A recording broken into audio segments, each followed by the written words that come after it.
Hey YouTube, it is League Tournament today. I think 95% of you will be playing Color Cup. I did Color Cup teams and rankings and everything this morning, so you can go check that video out. But then I was like, okay, let's do Ultra League, and then I'm like, okay, Ultra League top teams. We do that every single time, and it's the same teams over and over again. And then I was like, okay, what about Dachsbun that was just released in the Great League and became a top charm meta? Will it have the same play in Ultra League?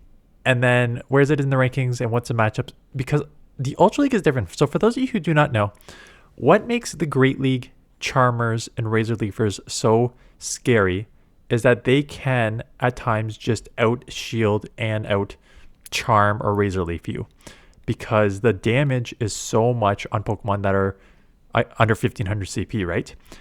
But in the Ultra League, the problem is a lot of these Pokemon can outlive these charms.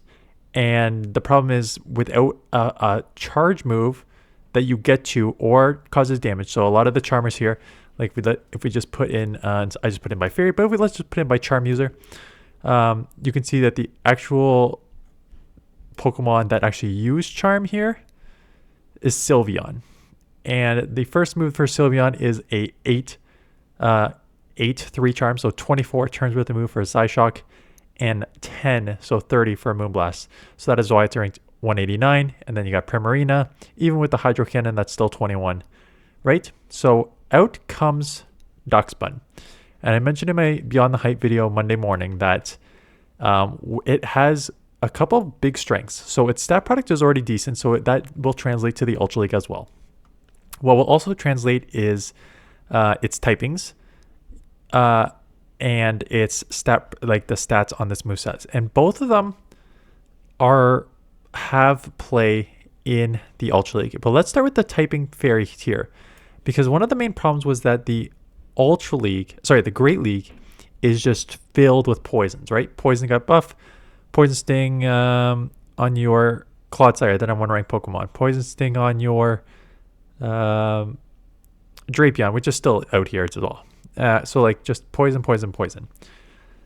There is still poison in the Ultra League, don't get me wrong, but the amount of poison that you see in the Ultra League is not a ton. You have, Drapion, and there's basically only 3. Nidoqueen, I know Nidoqueen's ranked 37 and Dragology is ranked 40 and Skunk is ranked 45. You rarely see those.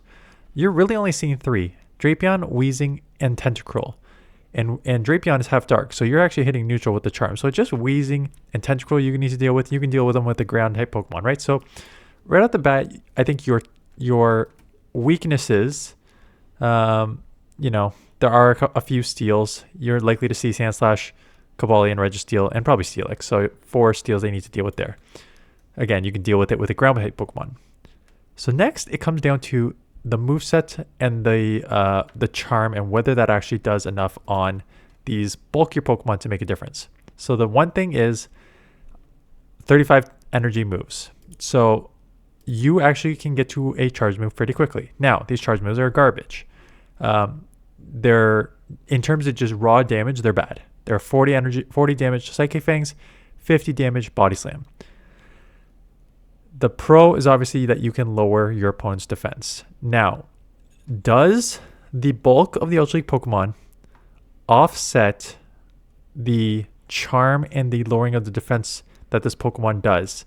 And that's why it's so strong in this meta, right?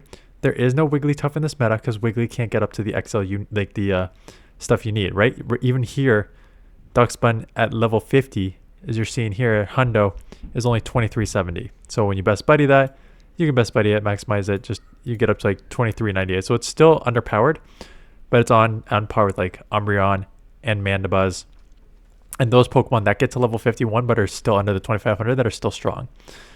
And your win-loss record is 18 and 17.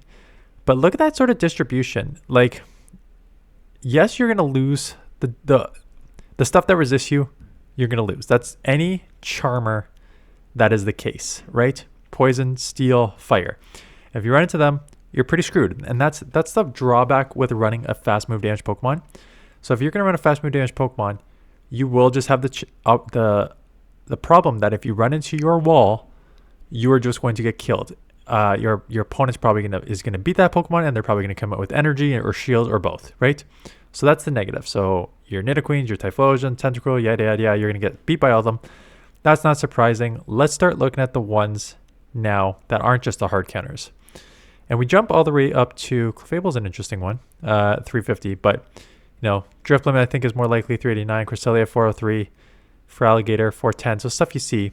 But then there's also stuff that you see that you'll get wins against. Cobalion, Giratina, Primeape, Greninja. And this is just a product of the Ultra League. The Great League is dominated by poisons, grounds, and stuff like that. Waters. That's the main Great League. The main Ultra League meta is a lot of things weak to charm.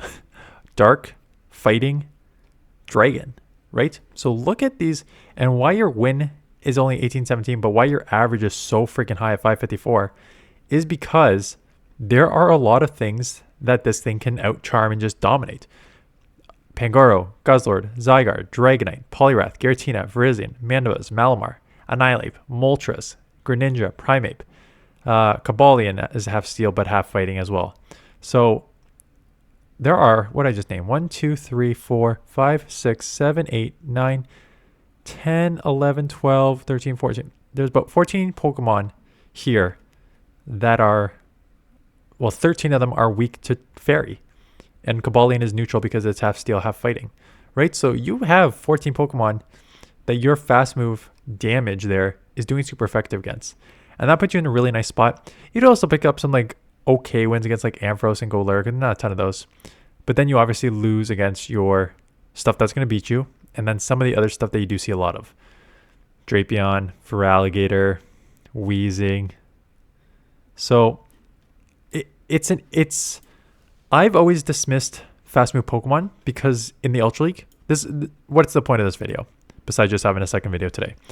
The point of this video is to say fast move Pokemon have never really had a place in the Ultra League.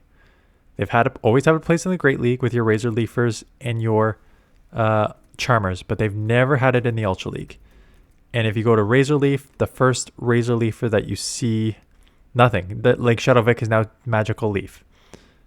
There's really there's no Razor Leafer being run here because in the Ultra League, it has always been they are bulky enough everything's so bulky, level 50 Pokemon, stuff like that, XL'd. Everything was bulky enough that it can just outlive your charms. And because you provide no pressure on them, they can just spam their moves. And because most of these Charmers are generally glassy, you just can't compete, right? Because the charms are not adding up enough on them, but their charge moves are adding too much up on you. Now we get the scenario where you have a charm user. There's a lot of Pokemon weak to charm, so it already has the advantage there. That can also get to a charge move. Again, whether you actually get pressure on those moves is another question. But you get to charge moves, lower their defense, or even chip with Body Slam, and you can take charge moves, right? That's the thing about this Pokemon that I noticed on Monday. I never felt like I had to shield up a move, and that's going to be transferable in the Ultra League. You probably don't need to shield up the first move minimum, which makes it a pretty interesting Pokemon. So again, I don't know if it'll become super meta relevant. Again, you need 50 level, you need a Hundo and 296 XL, which is a lot for Pokemon that just came out. So I doubt that you will see it. However, it does change up the sort of dynamics of the Ultra League. Because if you look at the Ultra League, and if you look at the top Pokemon, it has always been generally spammy or super bulky Pokemon, right? Feraligatr, Hydro Cannon in 10. Gastrodon now, you got your Body Slam in 12 and just the Mud Slap user. Primeape, Rage Fist in 8, Close Combat in 10. Zygarde just a bulk. Clefable's ranked so high because it has Swift at 8. Giratina has always been Spam City with the Shadow Cloud, Dragon Claw, Shadow Sneak. Cobalion with the double kick Sacred Sword, 9. Registeel, 15 and 16, a little slower, but an absolute unit in terms of bulk, and these moves are just nukes. And then you get your safe swaps, Drapion, Wheezing, A to a Brutal Swing, 10 to a Crunch, A to an Aqua Tail, right? Spammy or bulk. And so now you finally have something that's not spammy or bulk. You have a medium level bulk, fast move damage Pokemon. So it does actually just makes it interesting. I don't know if anyone uses it. If you somehow have a level 50, I will probably just go straight Color Cup this week. Maybe not. I have a lot of earlier submissions in Ultra League, so this is also, Color Cup is also on next week, so maybe I'll do some Ultra League this week just to split it up and save some Color Cup for next week. If you have this level 50 Pokemon, or even like an underpowered Pokemon that you use, definitely send me the submission. I would love to just see this fast move damage Pokemon in action, because again, you do not really have many fast move damage Pokemon. You got Pokemon with good moves, right? Psywave is a good move. Astonish is a good move in terms of damage per turn, but it's not Charm and it's not Razor Leafer. Those are unique, not unique, but they're those two are the only two that really play that fast move damage role. Anyways, just thought I'd cover that because again, you can, if you want to actually know some great Ultra League teams, just search my Ultra League playlist or just go back when the last time Ultra League was on. 2 weeks ago? Yeah, 2 weeks ago. I did Ultra League teams. So if you want to actually know top teams, go check that out. Maybe I'll link it above. Otherwise, that is it. Thanks for watching. Please submit some Color Cup teams. Link in the description because we will definitely be showcasing those this week and next week. So thanks for watching. I'll see you guys in the next one.